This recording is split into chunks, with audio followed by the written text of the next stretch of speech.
দায়িত্বশীলতাদেরকে দিতে হবে তো, আর কি কাজ করলে ওইটাও পুরো করতে হবে। আচ্ছা ঠিক আছে, হয়তো মানে 1 মাসের মধ্যে গুছায় নাও। আর এদেরকে বলতে সব জায়গায় শূন্যতম প্রচার কেন্দ্র করাইতে হবে, আর কিতাব বিক্রি কেন্দ্র করতে হবে। এখন তো মানুষ শূন্যতম বুঝে না, কিতাবও বুঝে না, পড়াশোনা করে শিখবে কোত্থেকে? মনে করে জানেন, জিজ্ঞেস করতে কিছু বলতে পারে না। যারা বলে সব জানে এদেরকে আমার সামনে নিয়ে এদের পরীক্ষা নেব, মূর্খ লোক কোথাকার। এদের অবস্থা হয়েছে ওই যে ইমাম সাদিস আলাইহিস-সালাম, ওনার সময় একটা লোক বলতো সে এবারে সর্বজ্ঞানী, সে সব জানে। তো উনি ওই লোকটা টাকাইলেন, টাকায় বললেন তুমি নাকি বলো সব জানো। হ্যাঁ সব জানি। তুমি মাটির থেকে একটা দুব্বা তুলে বললেন বলো তো এটা জোর না বেজোর, এখন তুমি জানে না। তুমি সব জানো, তুমি জানো না যেতে কি জানো?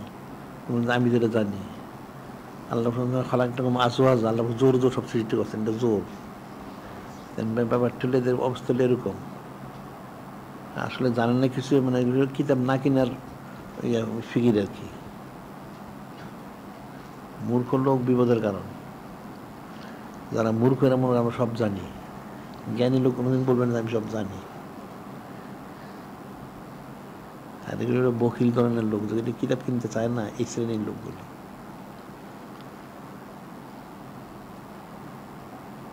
ইলিম ছাড়া মানুষ কাজ করবো কেমনে? আল্লাহ আমাদের কোরআন শরীফ নাজিল করলেন, আসমানি কিতাবগুলি দিলেন, যেহেতু লিখিত না থাকলে মানুষও সবসময় ইয়ে করতে পারবে না। আবার এরপর হাদিস শরীফগুলি সংকলন করা হইলো, এরপর ইজমা কিয়াস শরীফ সংকলন করা হইলো। ছাড়া জানবে, মাসালা জানবে করতে। এক লোক বললো, শুনলো, তার কিতাবে না থাকলে সে পরে ভুলে গেলে আবার পুরাটা ভুলে গেল। কিতাব থাকলে মাঝে মাঝে দেখতে পারবে। মূর্খ লোক হলে বিপদের কারণ। এই যে এখন তো মুসলমানদের সেরকম নাই।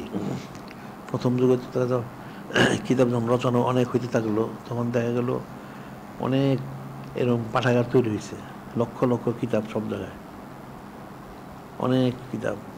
এই যে বিষয়গুলি কিন্তু ফিকিরই করে না। আর কিতাব থাকলে একটা লোক পড়তে পারবে, জানতে পারবে, বুঝতে পারবে। আর কিতাব একটা বরকত আছে। আর কিতাবটা যে সংগ্রহ করে ছুঁয়ে গেল, এটা সদকা জারিয়া। তার আল্লাহ যারা পড়বে, আর না পড়লে থাকলেই সওয়াব পাবে সে, তার নিয়ত অনুযায়ী।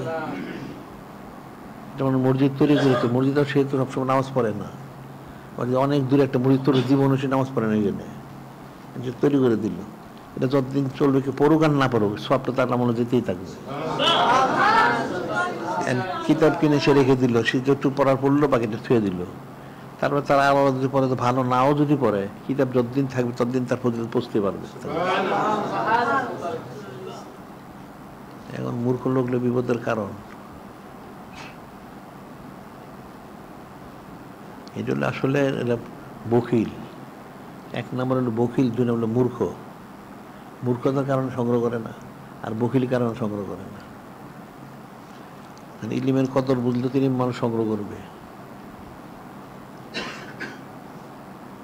হাদিসে মান হুমান লা ইয়াশবান, 2 শ্রেণী কখনো তৃপ্ত হয় না। তলেবের দুনিয়া, তলেবেল ইলম। দুনিয়াদার দ্বারা তার কিন্তু তৃপ্তি নাই। যত কোটি কোটি টাকা কামাইলে তারপর আরো টাকা দরকার, দুনিয়াদার। আর ইলিমের তালাশ করি, ইলিমের চাইতে তো শেষ নাই। যত ইলিম অর্জন করে আরো দরকার, আরো দরকার, আরো দরকার। কারণ মোহাম্মত মারিফত তো কোনো শেষ নাই। নিজবোধ করবো তো আরো বেশি দরকার। মূর্খ লোক তার এগুলো বুঝবে না। দুনিয়াটা বুঝে, দুনিয়া অনেক দরকার, দুনিয়া ক্ষণস্থায়ী, চোখ বন্ধ তো শূন্য হয়ে গেল, তো পরকাল তো স্থায়ী। আর সবচেয়ে বড় হইল নূরে মুজাসসাম হাবিবুল্লাহ হুজুর পাক সাল্লাল্লাহু আলাইহি ওয়াসাল্লাম, ওনার নিজবত করব মোবারক। যে যত করবে তত সে নিকটবর্তী হবে, তত ফায়দা বেশি। মূর্খ লোকরা তো এটা বুঝবে না। এটা বুঝাটা একটা আল্লাহ পাক ওনার একটা নেয়ামত। এই যে ওলামা সুরে দেখো, আওমুন নাস তো মূর্খ বুঝলাম, ওলামা সুতা মাদ্রাসা পড়ায়, ওই বুঝলো কই? এই বুঝতো নাই। যদি বুঝ যদি থাকতো তাহলে তা হারাম কাজ করে কেন? এটা প্রকাশ্য জিনিস। এটা একটা লোক নির্ঘাত ইন্তেকাল করতেই হবে। প্রত্যেকে কুল্লু নাফসিন যায়কাতুল মউত, সবাইকে মৃত্যুবরণ করতে হবে। এটা একদম একদম স্বতঃসিদ্ধ। এটা হচ্ছে, ওটা যে কাফেরও যদি হয় সে ওইটা জানে মারা যাইতে হবে। ঠিক আছে, তাহলে মারা যায় কোথায় যাবে এখন? কাফেরা না কুফরি করে, তারা জাহান্নাম গেল। যারা ইমানদার তারা তো বিশ্বাস করে তাদেরকে যে পরকাল বেহেশত আছে, দুজক আছে, কারণ সে খুশির জন্য আমলটা করলো। সে যে জানা সত্ত্বেও সে জাহান্নামের আমল করতেছে, তাহলে তার ফয়সালাটা কি? ওটা তো ভুলে একবার চিন্তা করলো না। এটা মরলে যেটা জাহান্নামে যাবে, কঠিন শাস্তিতে গ্রেপ্তার হইব, এরপর সেই কাজে সে করে নাউযুবিল্লাহ। তার যে বুঝ শক্তি থাকতো কিছুটা, তার এই কাজটা কোনোদিন সে করতো না। কারণ ইন্তেকাল করতে হবে, এরপরে হয় বেহেশতে নেই দুজকে যাইতে হবে। কাফেরদের কোনো সপিয়া নাই, কিন্তু মুসলমানদের বেহেশত দুজক একটা ফয়সালা আছে। জানার পরে সে কী করে কাজটা করে? ভুলে করে, তবা করলো মাফ হয়ে গেল, ইচ্ছা প্রকাশ সব করতেছে। এদের বুঝটা কোথায়? আরে বুঝটা তো একটা আল্লাহ পাক ওনার নেয়ামত। এখন যেমন বলা হচ্ছে ইন তাত্তাকুল্লাহ ইয়াজআল ফুরকান, মুত্তাকি হইলে আল্লাহ ফুরকান দিবেন। মুত্তাকি তো সবাই হইতে পারবে না, কোশিশ করুক, তাই আল্লাহ একটু বুঝ দান করবেন। কোশিশই তো নাই। এটা জিনিসটা কিন্তু সোজা জিনিস না। ওই ইয়ের সময় হযরত ইমাম হাসান বসরি রহমতুল্লাহর সময় একটা লোক ছিল ওনার প্রতিবেশী, মজুসি। সে ইমান, তারা অনেকবার বলা হয়েছে, সে বলে কি করে ইমান আনবে সে? কেন? মুসলমানরা তো সব বিশ্বাস করে, আল্লাহ পাক বিশ্বাস করে, পরকাল বিশ্বাস করে, বেহেশত, এর পৃথিবীতে আল্লাহ পাক নাফরমানি করে। এরা বেহেশত বিশ্বাস করে, দোজখ আছে, তার দোজখের কাজ করে। ইন্তেকাল আছে এটা তারা জানে, তারা এমনভাবে কাজ করবেন তার মৃত্যু হবে না, এই জন্য সে করে। তুমি বলতে তুমি বুঝছো, তাহলে তুমি ইমান আনো। তুমি তো বুঝতে পারছো, তুমি ইমান আনো। বিষয়টা হচ্ছে আমার বলা আছে যে কাফেরটাই বুঝতেছে বিষয়টা, যে মুসলমানরা বিশ্বাস করে আল্লাহ পাক পরকাল আছে, কিন্তু তার পরকালে আমল করে না। দুজক বেহেশত আছে, বেহেশতের আমল করে, দুজকের আমল করে। দুনিয়াটা অস্থায়ী, পরকালটা স্থায়ী, এটাও জানে, তারপরে দুনিয়ার জন্য মশগুল। আবার সে জানে ইন্তেকাল করতেই হবে, এরপর সে বেপরোয়া। এমন তো সেরকম হয়েছে মানুষ। পরকাল আছে, বেহেশত আছে, দুজক আছে, ইন্তেকাল করতে হবে, তাহলে আমলগুলি গেল কই? প্রকাশ্যে এত কিছু জানার পরে তার হারাম কাজ করে সারাদিন। তো এই লোকগুলির অবস্থাটা কি? এর কোনো অনুভূতি নেই দিলে। আল্লাহ বললেন বালহুম আদাল উলাইকুমুল গাফিলুন, এরা পশুর থেকে অদম, যারা গাফিল।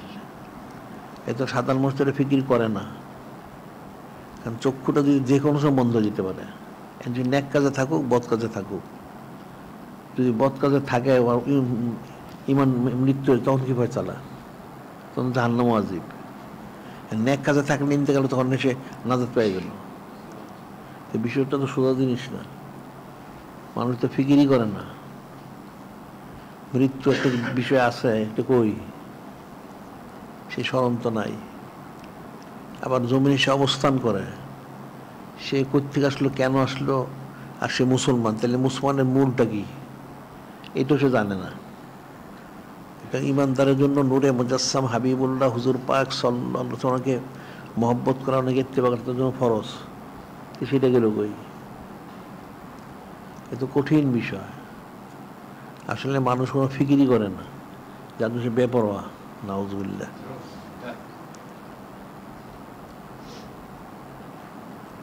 কারণ এটা তো যে কোনো সময় চক্ষুটা বন্ধ হইতে পারে, এটা কোনো নির্দিষ্ট কিন্তু নাই। তারপরে মানুষ হারাম কাজ করে। একটা হারাম কাজে মশগুল, তার ইন্তেকাল তো হয়ে গেল, তখন ফয়সালাটা কি? ন্যাক কাজে থেকে মারা হলো, ঠিক আছে, তো উদ্ধার হয়ে গেল। কঠিন বিষয় তো। আর দুনিয়া সে যত কিছু করুক, যাই করুক, যদি স্থায়ী হতে যায় ঠিক আছে, স্থায়ী জায়গায় আছে, এমনি অস্থায়ী। যেমন কোন ফিদ দুনিয়া কান্না গারিব না আবেরু সাবিল, কোন ফিদ দুনিয়া কান্না গারিব না আবেরু সাবিল। তুমি দুনিয়া এমন অবস্থান করো, তুমি মুসাফির, শুধু মুসাফির না, চলন্ত মুসাফির। চলন্ত মুসাফির অর্থ হলো, মুসাফির তো একখানে থাকে কয়দিন, 15 দিন না থাকলে তো মুসাফির। আর চলন্ত মুসাফির হলো এরকম, সে চলতেছে, কিন্তু একটা বাহনে চলতেছে, এখন সে অনেক লম্বা রাস্তা, অনেক দূরে যাবে, তো মধ্যে একটু বিশ্রাম নিল কিছুক্ষণ, হয়তো একটা গোর সাইডের গাছের আশ্রয় নিল, অথবা ওখানে থাইমা একটু হয়তো পানি মান করলো, আবার সে রওনা হইল। তো চলন্ত মুসাফির, তুমি এমন ব্যবস্থা নয়, তুমি চলন্ত মুসাফির। চলন্ত মুসাফির স্থায়ী জায়গা তো নাই, ওই শেষ জায়গায় গিয়ে তার মঞ্জিলে মকসুদে গেলে সে স্থায়ী হবে। এক লোক ইন্তেকাল করলে তার মঞ্জিলে মকসুদে বুঝবে, এটাকে তো স্থায়ী জায়গায় সে বুঝতে পারবে না। ইন্তেকাল হওয়ার আগ পর্যন্ত সে অস্থায়ী, সে যতক্ষণে দেখে নিয়ে যাক, যত কিছু করুক, এখানে স্থায়ী না। যখন তার ইন্তেকালটা হয়ে গেল, সে স্থায়ী জগৎ এসে গেল। মিন দারিল ফানি ইলা দারিল বাকা, অস্থায়ী জগৎ থেকে স্থায়ী জগৎ সে প্রত্যাবর্তন করল। আর এমনি ইন্তেকাল যেটা বলে, ইন্তেকাল শব্দ হইল স্থানান্তরিত, সে তো এখানে স্থায়ী থাকবে না। আর দুনিয়া মাজরাতুল আখিরাত, দুনিয়ার পরকালের খ্যাতি, এখান থেকে কামাই করে নিতে হবে। এখন এই জিনিসটি তো মুসলমানরা বুঝলো না। কোরআন শরীফ আছে, হাদিস শরীফ আছে, অনেকে পড়ে, তালিম তালকিন করে, তাই কি অবস্থা। এই কথিত তারা আলেমরা এত কত নুসরত করে মানুষে, নিজেই তো নাই নুসরতে, হারাম কাজ করে, বেপর্দ হয়, ছবি তুলে, আবার তন্ত্রমন্ত্র করে, দলমত করে।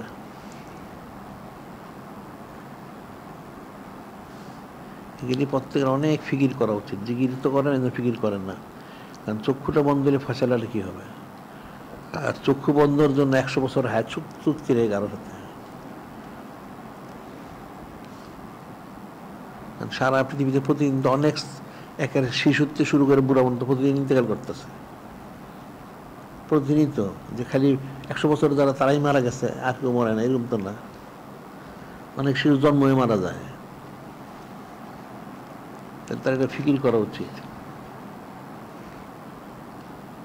আর তার যেই আছে, প্রত্যেকের আত্মীয় স্বজন মারা গেছে, তারা বাপ দাদা মারা গেছে, বাপ নেই দাদা মারা গেছে, দাদার বাপ মরছে, আত্মীয় কিছু মানুষ মারাই যায় সবসময়। নসিবটা গেল কই?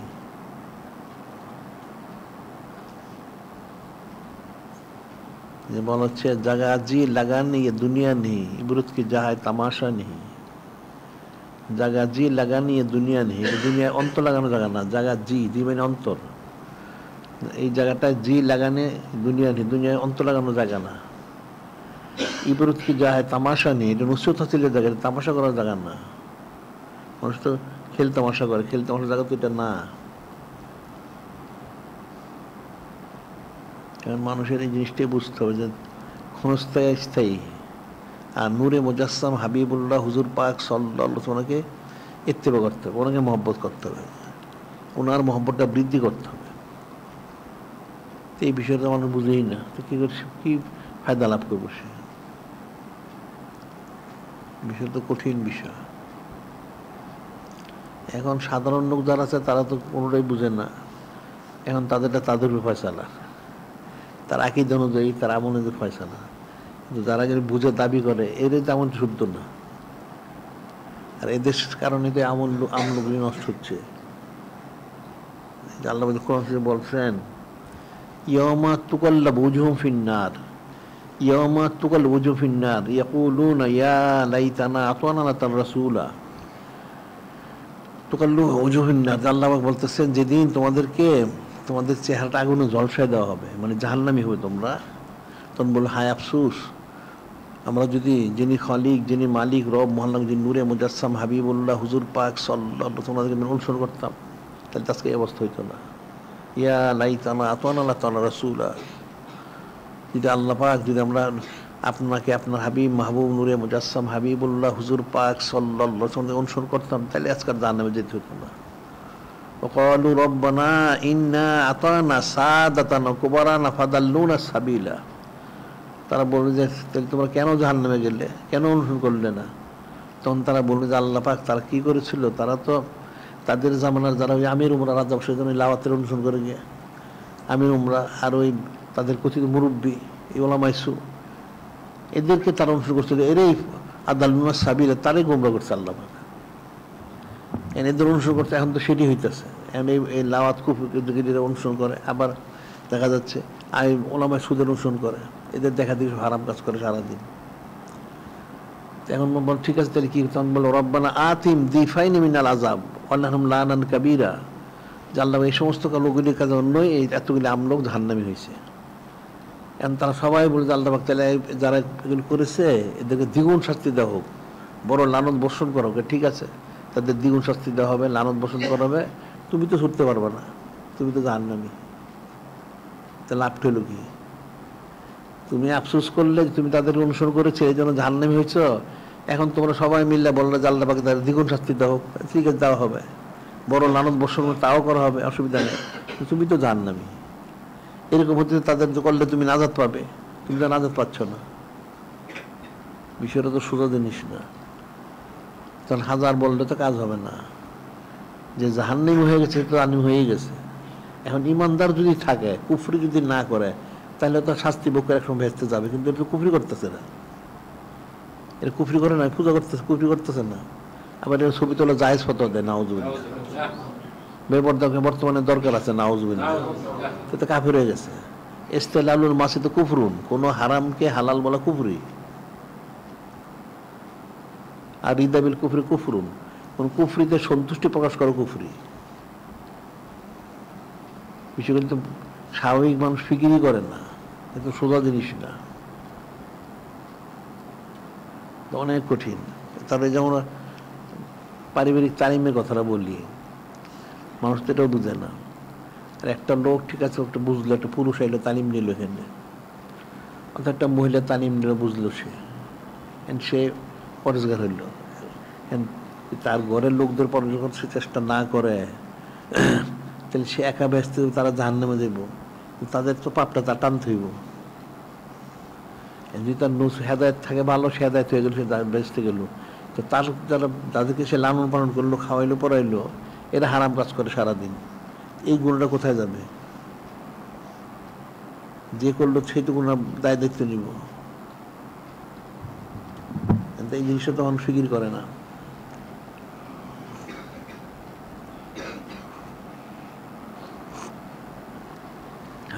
আলা কুল্লুকুম রাইন কুল্লুকুম মাসউলুন রাইতি, প্রত্যেকে রক্ষক, সে রক্ষিত ভীষণ জবাবদিহি করবে, ছুটতে পারবে না কেউ। এখন একটা লোক ঠিক আছে, সে বুঝলো, সে তার পরিবারকে বললো, বুঝাইলো, সারাদিন বুঝাইলো। যদি সে না মানে, তাহলে তারটা তার উপরে, এটা তো বুঝাইতে হবে। যদি না বুঝায় তাহলে তো হবে না, তার বোঝানো উচিত। সে খাওয়া দেয়, পড়া দেয়, সে মানবে না কেন? মানতে হবে। সে যদি নিজে আমলগুলি শুদ্ধ করে, তাহলে তারা অবশ্যই করবে। তার আমলি সেই তুলটা কাজ করে, সে আমল করবে কোত্থেকে? অবস্থা তো সেরকমই। বিষয়টা তো কঠিন।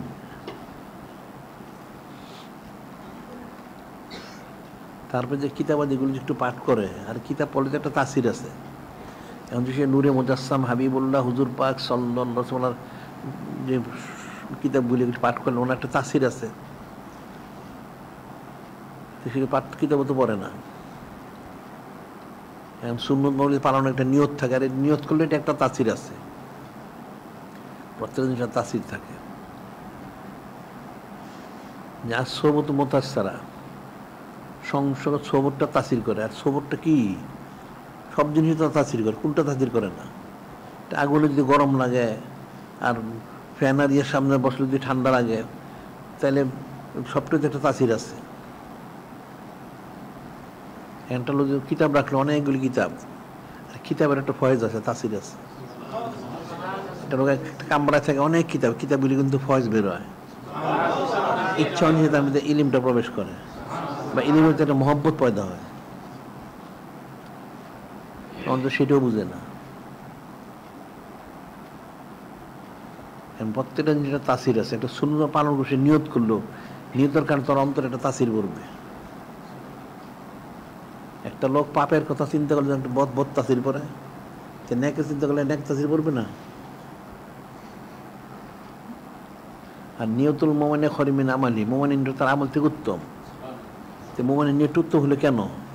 সে তো নেক কাজের চিন্তা করছে, এটার কারণে একটা তার রহমত বর্ষিত হবে।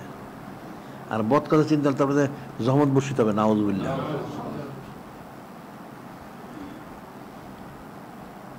মানুষ সাধারণ বিষয়গুলো মানুষ বুঝে না,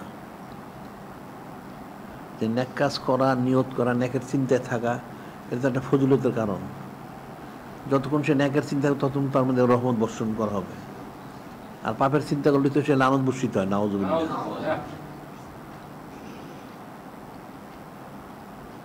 এমন একটা লোক তো সব নেক কাজ সে করতে পারবে না, সে নিয়ত করতে পারে, তাহলে তো হয়ে গেল, ফজিলত তো স্মরণই পাবে। এখন যদি যে হাদিস শরীফ অনুযায়ী একটা লোক হাফিজে কোরআন হবে বললো, বাচ্চা ছেলে হোক মেয়ে হোক, সে মারা গেল, হতে পারলো না, তাইলে যদি তাকে কবরে নিয়ে তালিম হাফেজ বানানো হয়, একদম প্রথম শ্রেণী হাফেজদের তার হাসন নসর হয়, এটা যদি, তাহলে বাকিগুলি কী হবে? একই তো জিনিস, নিয়ত অনুযায়ী। একটু নিয়ত করছে বড় আলেম হবে, হক্কানি রব্বানি, ইলিম অর্জন করে অর্থ মারা গেল, তাহলে তাকে তো ওই তালিম দেবে, আলেমদের সাথে হাসন নসর হবে, যে যেটা নিয়ে সেই জনিত হবে, অলি আল্লাহ হবে। সে যদি সত্যি সে নিয়তকে কোশিশ করে, যদি সে অলি আল্লাহ না হয়, তাহলে অবশ্যই তাকে আল্লাহ ওই অলি আল্লাহদের সাথে হাসন নসর করবেন। এখন ওই যে হাদিস শরীফটা, এটা তো ইয়ে হয় যে নূরে মুজাসসাম হাবিবুল্লাহ হুজুর পাক সাল্লাল্লাহু আলাইহি হযরত আবু দারদা বর্ণনা করলেন, আমের আনসারীদের বাড়িতে গেলেন, এখন তো ওই তালিম তাকিম করতেছেন, তো নূরে মুজাসসাম হাবিবুল্লাহ হুজুর পাক সাল্লাল্লাহু আলাইহি খুশি বললেন, ইন্নাল্লাহ ফাতালাকা আবওয়াব রাহমা ওয়াল মালায়েকাতু কুল্লুহুম ইস্তাগফিরুনা লাকা, আপনার জন্য আল্লাহ সমস্ত রহমতের দরজা খুলে দিয়েছেন, সমস্ত ফেরেশতা আপনার মাগফিরাত কামনা করতেছেন। এরপরে মান ফাআলা ফি'লাকা নাজাতাকা, এটা কিয়ামত পর্যন্ত আজকের জন্য যারা আপনার মতো করবে এই আমল জরুরি, তাদের সাহাবাই কিরাম রাদিয়াল্লাহু আনহুম যেভাবে নাজাত লাভ করেন সেইভাবে নাজাত লাভ করবে। তাহলে তার অর্থ কি হইল? তাহলে ওই যে নূরে মুজাসসাম হাবিবুল্লাহ হুজুর পাক সাল্লাল্লাহু আলাইহি ওয়াসাল্লাম সানাসিবত যারা করবে, তাহলে তো এই হাদিস অনুযায়ী তাদের হাসন নসর সাহাবাই কিরাম রাদিয়াল্লাহু আনহুদের সাথে হবে। সুবহানাল্লাহ। মান ফাআলা ফি'লাকা নাজাতাকা, আপনার মতো যারা করবে, আপনার মতো কি, আপনি তো নূরে মুজাসসাম হাবিবুল্লাহ হুজুর পাক সাল্লাল্লাহু আলাইহি ওয়াসাল্লাম সানাসিবত করতেছেন, তাহলে এরকম সানাসিবত যারা করে, যে 1200 পালন করবে, 46 পালন করবে, ইত্যাদি ইত্যাদি, তাহলে তাদের কাজটা কেমন না হবে? মান ফাআলা ফি'লাকা নাজাতাকা, আপনারা যেভাবে নাজাত লাভ করবেন তারা সেভাবে নাজাত লাভ করবে। সুবহানাল্লাহ। তাহলে আপনারা যেভাবে তারা সেভাবে কিভাবে হবে? তাহলে তো আপনাদের সাথে হাসন নসর হবে। সুবহানাল্লাহ। তাহলে এটা তো নিয়ত অনুযায়ী, প্রত্যেকটা আমল তো এরকমই। একটা লোক তো অনেক আমল করবে তা না, সে যদি আমলটা করে নিয়তটা রাখে, কোশিশে থাকে, তাহলে সে ওই সমপরিমাণ ফজিলত পাবে। সুবহানাল্লাহ। আর এটা আল মারু মা মান হাব্বা, যে জায়গায় মহব্বত করে সে তার অন্তর্ভুক্ত। সুবহানাল্লাহ।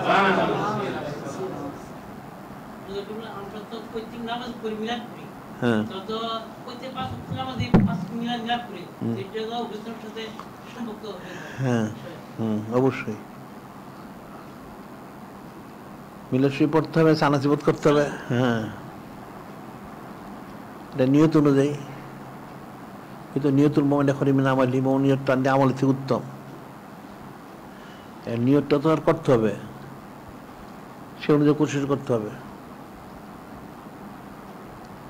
এই যে ওই যে আহমকটা মূল্য আহমক ছবিটা, এটা নিয়ত তো কুবরিয়া ছিল, সে কিন্তু মিলাদ শরীফ পাঠ করলে যে তাবারুকটা, এটা সে খুব খারাপ মনে করতো না। তো ওইভাবে এটা পস্তে পস্তে গলতে গলতে মরছে। এটার মধ্যে ওই সে যে ইয়া করছে, এটার মধ্যে দুর্গন্ধ পাই দিচ্ছে, মলমূত্রের দুর্গন্ধ পাই দিচ্ছে, এর মধ্যে এই দুর্গন্ধ বেরোলে মারা গেছে বসতে বসতে। ওই তার নিয়ত অনুযায়ী যে মিলাদ শরীফ তাবারুক পাঠ করা হইলো মলমূত্র পাঠ করা না, খাওয়া, তো এটা তো ওইরকম হয়েছে। কারণ যার প্রত্যেকের নিয়ত অনুযায়ী তার ফয়সালা। কারণ যার সাথে কাফের এই হযরত নূহ আলাইহিস সালামের ছেলে জলিকত রসুল, কেনান কাফের হয়তো ওঠা বসার কারণে সে তো কাফেরই মারা গেল, সে তো ঈমানদার হইতে পারলো না। আর ওই আসহাবে কাফের কুকুরটা, সে নেককারদের সাথে থাকার কারণে সে মানুষে বেহেশতে যাবে। সুবহানাল্লাহ। সোজা জিনিস, খুব কঠিন কিছু না। তো প্রত্যেকে তার নিয়ত অনুযায়ী বদলা খুঁজে পাবে। আমলগুলি ঠিক মতো করো, আর তালিম যেটা যাদের শর্ত সাহায্য পুরো করো, তাইলে তো হয়ে যাবে। কাজ তো করতে হবে। আল্লাহ বলেন, কুনতুম খায়রা উম্মাতিন উখরিজাত লিন-নাস, তোমাদেরকে সমস্ত সৃষ্টির মধ্যে শ্রেষ্ঠ উম্মত মনোনীত করা হয়েছে। তোমার দায়িত্বটা কি? তুমি সৎ করে আজ করো, বদ করে নিষেধ করো, খালিসি বানানো। তো উম্মতের শ্রেষ্ঠত্ব বজায় রাখতে হলে এই আমলই করতে হবে, সৎ করে আদেশ করতে হবে, বদ করে নিষেধ করতে হবে, এবং খালিসি বানানো, অর্থাৎ সে জিজ্ঞেস করে সে ওলিয়ার লড় কোশিশ করুক, তাইলে হবে। এখন কোরআন শরীফে তো সবই বলা হয়ে গেছে, কিন্তু মানুষ তো কোনোটাই পালন করে না, কঠিন একটা বিষয়।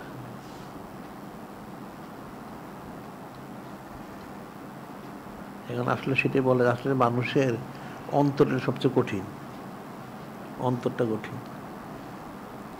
সে শোনে, দেখে, বুঝে, কিন্তু আসলে আমল করে না।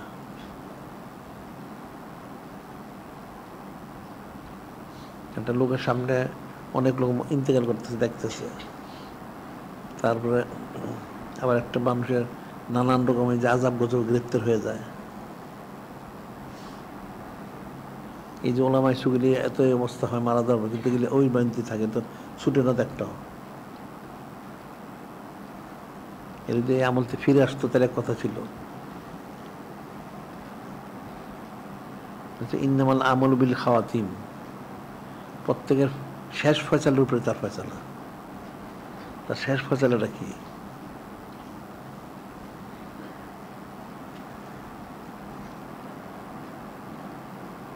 এখন বড় সবাই করুক, সবগুলি করুক, আর ওই তোমরা সুন্দর প্রচারের ইয়ে করতে হবে, আর ওই কিতাবাদিগুলি প্রচার করতে হবে।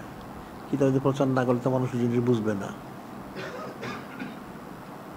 এই জন্য এই যে আমাদের দেশে এই যে দেওবন্দিদের কিতাবগুলি, দেওবন্দ তো কত দূরে, এখানে তাদের পরিচয় হলো কেমনে?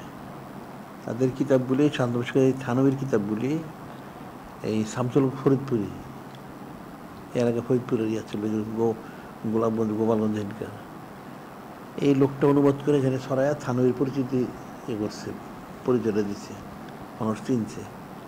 কারণ তারা তো বাংলাভাষী না, উর্দুভাষী, তার বইগুলি পড়ছে, করে আস্তে আস্তে এনে তারা পরিচয় করাই দিচ্ছে, সবার সাথে মানে পরিচিতি লাভ করছে।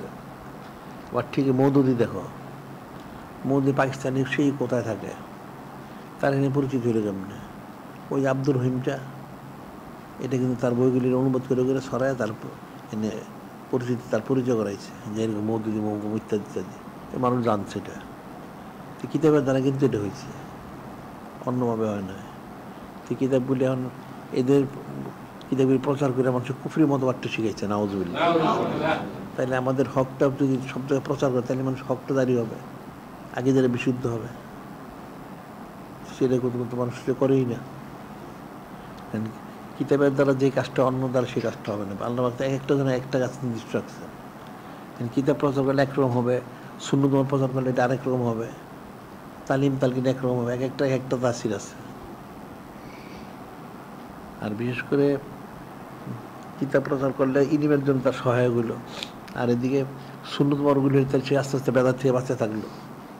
নূরে মুজাসসাম হাবিবুল্লাহ হুজুর পাক সাল্লাল্লাহু আলাইহি ওয়াসাল্লাম মহব্বতটা তার বৃদ্ধি পাবে, নিজবরটা বৃদ্ধি পাবে। এখন এগুলি না বুঝলে তার জোর করে তো কারো বোঝানো যায় না, এত সোজা জিনিস, কঠিন কি আছে? মান হাব্বা সে আকসারা যিকরাহ, যে জায়গায় মহব্বত করে সে তার কথা বলে, আর যার কথা বলে তার মহব্বতটা ভিতর প্রবেশ করবে।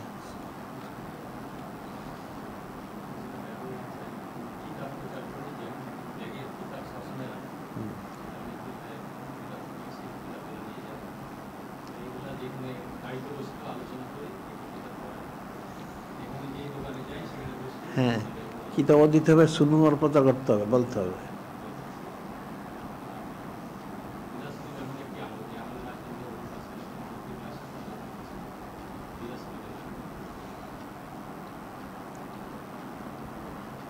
এখন তো হক জিনিসে তো বলতে হবে, প্রচার করতে হবে, না করলে কেমন হইব? হ্যাঁ, বোবা হয়ে থাকলে, বোবা হইলে তো কাজ হবে না। কাফেরা তো বোবা থাকে না, এদের কুফরি মতবাদটা ঠিকই ছড়াইতেছে। এদের সেই কাফের দেশগুলি, সেই আমেরিকা হোক, ইউরোপ হোক, কত দূর থেকে এদের কুফরি মাল সামান এখানে প্রচার করতেছে, এই মুশরিকের কুফরি মালগুলি প্রচার করতেছে। মুসলমানটা গেল কই? মানে নূরে মুজাসসাম হাবিবুল্লাহ হুজুর পাক সাল্লাল্লাহু আলাইহি ওয়াসাল্লাম ওনার সুন্নর গেল কই? এদেরকে প্রচার করে না, এখন মুসলমানরা কি জবাবদি করবে? যদি বলা হয় তুমি তো কাফের একটা প্রচার করছিলে, তাহলে আমার গিরি গেল কই? এটা তো মুসলমান একবার ফিকির করে না। বিষয়টা যত সোজা মনে কিন্তু এত সহজ কিন্তু না, অনেক কঠিন বিষয়। মানুষ মহব্বত চায়, মারফত চায়, নিজবত চায়। ধরো সাহাবাই কিরাম যেন কি করছেন, এমনি মহব্বত পাইছেন, কত কষ্ট করছে।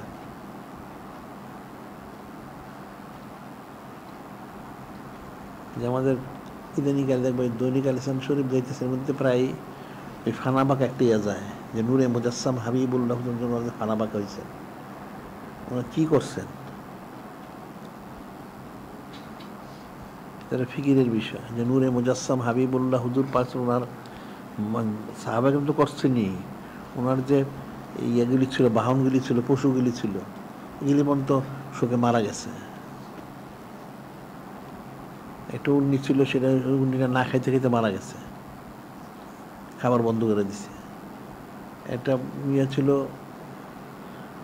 গাধা ছিল, সেটা ইয়ে মানে পাগলের মতো হইয়া কূপে পড়ে মারা গেছে, বেহুশ হয়ে। এরকম অনেকগুলি ঘটনা আছে। পশুগুলি পর্যন্ত মারা গেছে শোকে। যে নূরে মুজাসসাম হাবিবুল্লাহ হুজুর নিজেদের মনে গেছেন, সব খালি হয়ে গেছে, সব পেরেশান অস্থির হয়ে গেছে। সাহাবাই কিরা আমাদের যেমন পেরেশান হয়েছেন, পশুগুলি হয়ে গেছে, সবগুলি সব পাগলের মতো হয়ে গেছে। তো নিজবোধ মহব্বতটা কি? তো মানুষের তো এই মহব্বতটাও নাই। আমাদের দৈনিক আল ইসলাম শরীফে যাই দিন যাচ্ছে, ফাঁকে ফাঁকে যায়, ফানা বাঁকা। এখন তো মানুষকে পত্রিকাও পড়ে না, শিখবে করতে। অনেকগুলি যায়, খুব গুরুত্বপূর্ণ বিষয়গুলি যায়।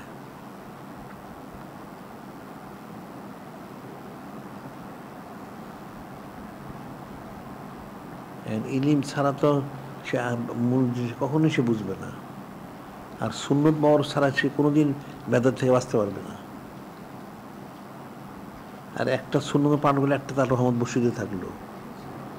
আর যদি বলছে সে অনেকগুলি বেদাত করে, একটা সুন্নত পালন করে, বেদাতটা সে যদি অন্তত ঘৃণা করে যে আমি আসলে সব সুন্নত পালন করব, তাহলে তার ওই গজব পুষে বেঁচে গেল তার নিয়ত অনুযায়ী। যেন একটা লোক দাড়ি চাচ্ছে, এখন দাড়ি চাচ্ছে কবির গুনাহ, সে নিয়ত করলো যে আজকে দাঁড়িয়ে রেখে দিল, নিয়ত করলে তো দাঁড়িয়ে হয়ে যাবো না। তো মানুষ লোকটা দাঁড়িয়ে চাচা, কিন্তু সে দাঁড়িয়েওয়ালা হয়ে গেছে। আল্লাহ ওনার কাছে সে দাঁড়িয়েওয়ালা, সে নিয়ত করছে, কিন্তু মানুষ দেখবে লোকটা দাঁড়িয়ে চাচা, তার দাঁড়িয়ে উঠতে তো 1-2 মাস সময় লাগবে। কিন্তু এর মধ্যে মানুষ মনে লোকটা দাঁড়িয়ে চাচা, কিন্তু আল্লাহ ওনার কাছে দাঁড়িয়েওয়ালা, তার নিয়ত অনুযায়ী। এই অবস্থায় সে যদি মারা যায়, মানুষ মধ্যে লোকটা দাঁড়িয়ে চাচা অবস্থায় মারা গেছে, কিন্তু আসলে সে দাঁড়িয়েওয়ালা মারা গেছে তার নিয়ত অনুযায়ী। এখন বলো, বুঝাও, দেখো। আর এরপর কাজগুলি তদারকি করার তারা সাপ্তাহিক অবশ্যই কেন দেয়। আর যারা সপ্তাহে না দিতে, কিন্তু ঢাকা শহরে থাকলে তো সপ্তাহে কোনো সমস্যাই নেই, সপ্তাহে তাদেরকে দিতে হবে। আর এখানে তোমাদের যে সাপ্তাহিক জুবান নয়, এটার ভিতরে তোমাদের তো জুবান জুমানদের লোকদের আসা উচিত। এই সাপ্তাহিক দিন দিবকতা রাখতে হয় না, এখানে জুবান লোকদের আসা উচিত, এখানে আলোচনা করা উচিত। আর ইলিম ব্যবহার, ইলিমের যত চর্চা তত বৃদ্ধি হবে। জানলে খেলে হয় না, জানার পরে অনেক মস্ক করতে, তাইলে জিনিসটা বরকত হয়। এটা করতে হবে। তাহলে ঠিক আছে, থাকবো।